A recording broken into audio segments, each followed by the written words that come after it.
अब तक हमने देखा कि अभिक हॉस्पिटल से आकर कुछ देर आराम करके पार्टी के लिए रेडी हो जाता है।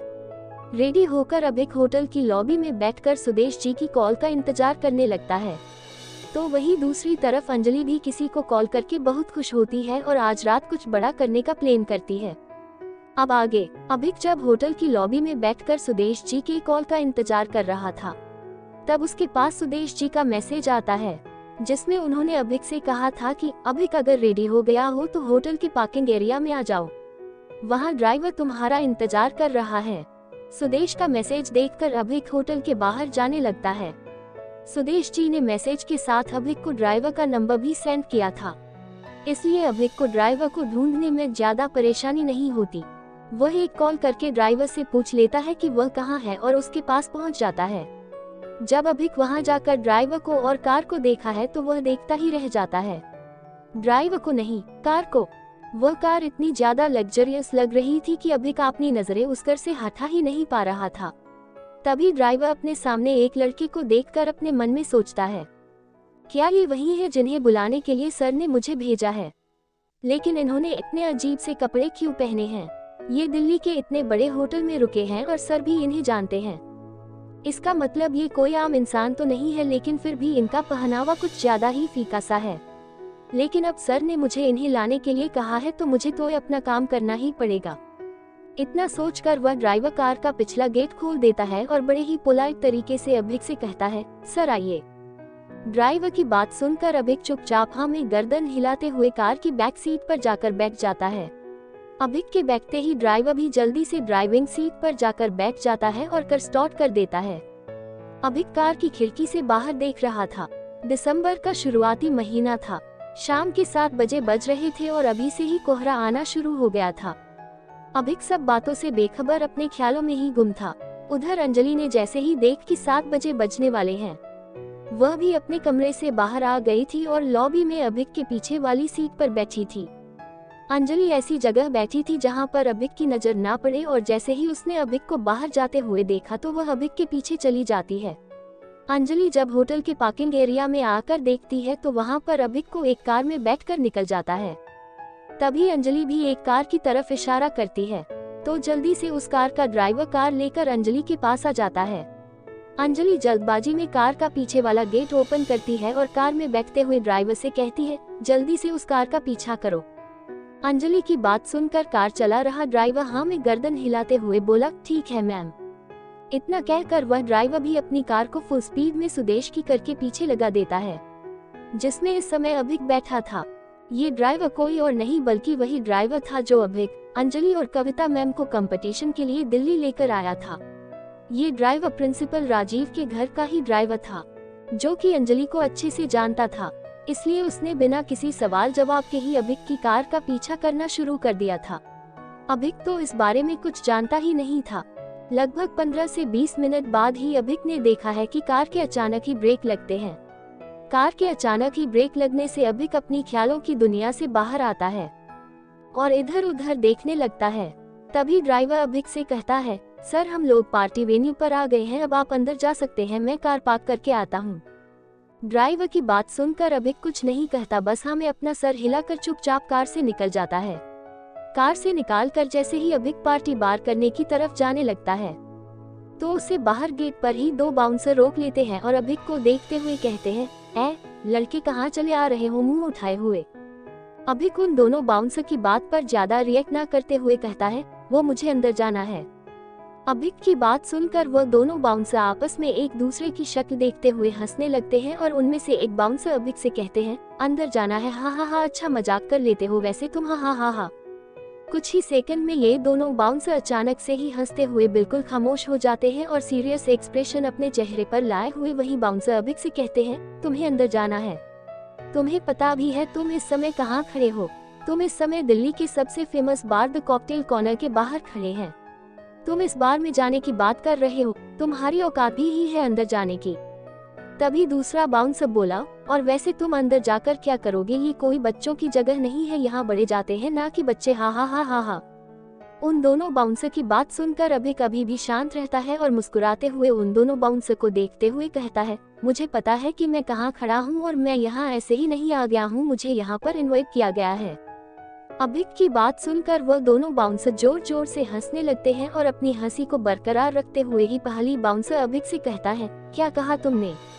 जरा फिर से कहना। हाँ हाँ हाँ, तुम्हें यहाँ पर इनवाइट किया है। तुम्हें मतलब तुम जैसे फटीचर को कौन ही पागल होगा जो यहाँ इनवाइट करेगा। तभी उनमें से दूसरा बाउंसर कहता है, अरे भाई तू क्या पागल है, तू देख नहीं रहा कि यह साहब दिल्ली के कोई बड़े बिग शॉट हैं और इन्हें यहाँ पर किसी ने इनवाइट किया है, जाने देना यार, हा हा हा हा। इतना कहकर वह भी हंसने लगता है। अभिक उन दोनों को जितना शांति से समझने की कोशिश कर रहा था, वह दोनों तो उतना ज्यादा ही अभिक को प्रवोक किया जा रहे थे। अब तो उन दोनों की हंसी भी अभिक की बर्दाश्त से बाहर होती जा रही थी। इसलिए वह अपने चेहरे से मुस्कान हटाते हुए थोड़ा कड़क अंदाज में कहता है, तुम लोगों को मुझसे क्या प्रॉब्लम है? मैं यहाँ अपनी मर्जी से नहीं आया हूँ, मुझे यहाँ बुलाया गया है। अभी की बात सुनकर वह दोनों एक दूसरे को देखते हैं और एक बाउंसर फिर अभिक की बेइज्जती करते हुए बोले, अरे तो भाई ऐसा कहना चाहिए था ना कि तुम्हें यहाँ बुलाया गया है, लेकिन किसने और किस लिए बुलाया है तुम्हें यहाँ? क्या यहाँ पर वेटर का काम करने के लिए आए हो? तभी दूसरा बाउंसर हंसते हुए कहता है, अरे भाई तू भी क्या अनाप शनाप बातें कर रहा है? तू देख नहीं रहा इस इंसान ने ऐसे कपड़े पहने हैं कि यह तो इस बार में बैटर भी नहीं बन सकता है। इस बार के वाटर के कपड़े भी इस इंसान के कपड़े से ज्यादा बढ़िया हैं। अपने साथी की बात सुनकर पहला बाउंसर अभिक को एक बार फिर ऊपर से नीचे तक अपनी नजरों से स्कैन करते हुए घिन भारी नजरों से देखने लगता है। अभिक उसके देखने से थोड़ा अनकंफर्टेबल फील करता है। अब उससे उन लोगों की बातें और बर्दाश्त नहीं हो रही थी। तभी अभिक उनसे कुछ कहने ही वाला था, तभी अभी के पास सुदेश जी का ड्राइवर कार पार्क करके आ जाता है और वह अभिक को बार के गेट पर देखकर अभिक से कहता है, सर आप अभी तक यहाँ गेट पर क्या कर रहे हैं, आप अंदर क्यों नहीं गए? ड्राइवर की बात सुनकर अभिक उन दोनों बाउंसर को घूरते हुए बोला, अंदर तो तब जाऊंगा ना जब कोई मुझे अंदर जाने देगा। अभिक की बात सुनकर और उसकी नजरों का पीछा करके ड्राइवर उन दोनों बाउंसर को देखते हुए उनसे कहता है, अरे भाई क्या परेशानी है, सर को अंदर जाने दो ना। उस ड्राइवर की बात सुनकर वह दोनों बाउंसर हंसते हुए ड्राइवर और अभी को देखने लगते हैं। तभी उसमें से पहला बाउंसर फिर से कहता है, लो जी एक और एक्टर आ गया। तभी दूसरा बाउंसर कहता है, अबे यार इस लड़के से ज्यादा अच्छे कपड़े तो इसके पार्टनर इस ड्राइवर के हैं। कम से कम इसे देखकर लग तो रहा है कि हाँ ये किसी का ड्राइवर हो सकता है, लेकिन ये लड़का तो किसी एंगल से बेटर भी नजर नहीं आता। उन दोनों बाउंसर की ऐसी बात सुनकर ड्राइवर जल्दी से वहां से हट जाता है और किसी को कॉल करने लगता है, लेकिन वह दोनों बाउंसर ड्राइवर पर ज्यादा ध्यान नहीं देते और अभिक को देखकर उसका फिर से मजाक बनाने लगते हैं। रुक जाओ। तभी उन दोनों बाउंसर को अपने पीछे से एक जानी पहचानी आवाज आती है। उस आवाज को सुनकर वह दोनों बाउंसर अपनी जगह एकदम सीधे खड़े हो जाते हैं। तभी एक आदमी ब्लैक कलर के सूट में उन दोनों के पास आता है। उसे आदमी के ठीक पीछे एक और आदमी था जिसने ब्लू कलर का सूट पहना था। उन दोनों आदमियों को देखकर उन बाउंसर को पहले तो थोड़ा डर लगता है, लेकिन तभी उन दोनों में से एक बाउंसर उस ब्लैक सूट वाले आदमी से अभिक की शिकायत करते हुए बोला, गुड इवनिंग सर। सर देखिए ना ये लड़का पागल हो गया है। हम इसे कब से समझाए जा रहे हैं कि यह यहाँ नहीं आ सकता, लेकिन ये हमारी बात सुनी ही नहीं रहा, बल्कि हमें ही उल्टा सीधा बोले जा रहा है और बार बार कहे जा रहा है मुझे पार्टी का इनविटेशन मिला है और यह अपने साथ एक नकली ड्राइवर को भी लाया है। देखिए ये खड़ा और यह भी बोल रहा था कि सर को अंदर जाने दो, लेकिन सर ये दोनों हमें पागल बनाने के लिए ये सब नाटक कर रहे हैं। मुझे तो लगता है कि ये दोनों कोई चोर है जो यहाँ पार्टी में बड़े लोगों को देखकर उनसे पैसे चोरी करना चाहते हैं। उद्धरण चिन्ह। दूसरा बाउंसर भी पहले बाउंसर की हाँ में हाँ मिलाते हुए बोला, हाँ हाँ सर यह ठीक कह रहा है। जब हमने इस लड़की से कहा कि यहाँ से चले जाओ तो उसने हमारे साथ ही बदतमीजी करनी शुरू कर दी। तभी अभिक उन दोनों को देखकर बोला, अच्छा क्या ऐसा हुआ था? वह कौन था जो मुझे बोल रहा था कि मैं यहाँ वेटर के भी लायक नहीं हूँ और मैं फटीचर हूँ, गवार हूँ और कोई पागल ही होगा जिसने मुझे यहाँ इनवाइट किया होगा। ऐसा किसने कहा था? और मेरे यहाँ खड़े होने की भी औकात नहीं है। अब बताओ किसने किसको सुनाया था और किसने किसके साथ बदतमीजी की थी? क्या तुम लोग अपनी गेस्ट को ऐसे ही ट्रीट करते हो? अभी की बात सुनकर वह दोनों बाउंसर अपने मालिक को अपने सामने देखकर कुछ ज्यादा ही हवा में उड़ते हुए अभिक से बोले, हाँ तो हमने गलत ही क्या कहा था? तुम जैसे इंसान की कोई औकात नहीं है यहाँ खड़े होने की। और रही बात फटीचर गवार की, तो हाँ तुम हो फटीचर गवार, जरा अपने कपड़ों की हालत तो देखो, चले आते हैं मुंह उठाकर कहीं भी। उसे बाउंसर का इतना कहना ही था कि तभी उसके मुंह पर एक जोरदार थप्पड़ पड़ा। जिससे उसका पूरा शरीर झंझना गया था और वह अपनी जगह से 2 कदम दूर हो गया था। वह थप्पड़ इतना तेज था कि कुछ सेकंड तक तो उसके कानों में सीटियां ही बज रही थी। जैसे तैसे उसने अपने आप को संभाल कर नजर उठाकर देखा तो जिस इंसान ने उसे थप्पड़ मारा था वह और कोई नहीं उस बार का मालिक था, जिसने ब्लैक सूट पहना था और उसके ठीक पीछे ब्लू सूट में सुदेश जी खड़े थे। उन दोनों के चेहरे गुस्से में बिल्कुल लाल हो रहे थे। तभी वह बाउंसर अपने आप को संभाल कर बड़ी हिम्मत करते हुए बोला, सर आपने मुझे क्यों थप्पड़ मारा है? सारी गलती तो उसे फटीचर की है। अभिक के लिए दोबारा से उस बाउंसर के मुंह से फटीचर शब्द सुनकर अब की बार उस बाउंसर को सुदेश जी ने करारा थप्पड़ मारा। इस थप्पड़ की इंटेंसिटी इतनी ज्यादा थी कि वह बाउंसर खुद को संभाल नहीं पाता और धड़ाम से नीचे गिर जाता है।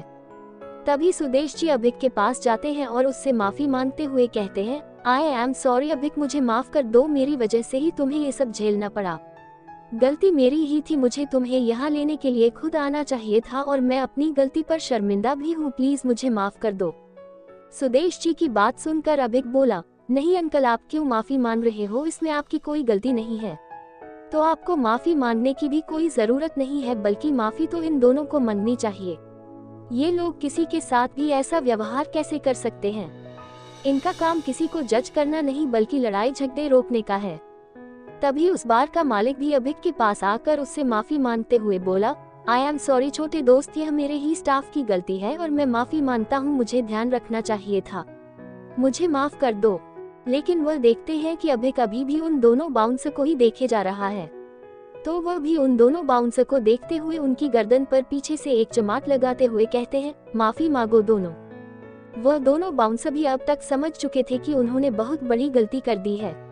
वह जिस लड़के को बेटर तक नहीं समझ रहे थे, उसे लड़के के आगे उनके होटल का मालिक झुककर माफी मांग रहा है और सुदेश कुलकर्णी जैसा इंसान भी उससे माफी मांग रहा है, तो ऐसे इंसान को वह भला कैसे ऑफेंड कर सकते थे? इसलिए वह जल्दी से अभिक के सामने बिल्कुल 90 डिग्री पर झुककर माफी मांगते हुए दोनों एक साथ कहते हैं, आई एम सॉरी सर, हमें माफ कर दीजिए, आगे से ऐसा कभी नहीं होगा, हम ऐसी गलती दोबारा नहीं करेंगे, हम आपको क्या किसी को भी देखकर उसके कपड़ों से जज नहीं करेंगे, हमें माफ कर दीजिए सर। अब क्या होगा आगे? क्या अभिक सच में उन दोनों बाउंसर को माफ कर देगा या फिर आज उन्हें अपनी नौकरी से हाथ धोना पड़ेगा? और क्या अंजलि अभिक की गाड़ी का पीछा कर पाई थी? और क्या होने वाला है आज रात पार्टी में? अपने इन्हीं सभी सवालों के जवाब जानने के लिए देखते रहिए द मिस्टीरियस मैन, सिर्फ आपके अपने YouTube चैनल पर।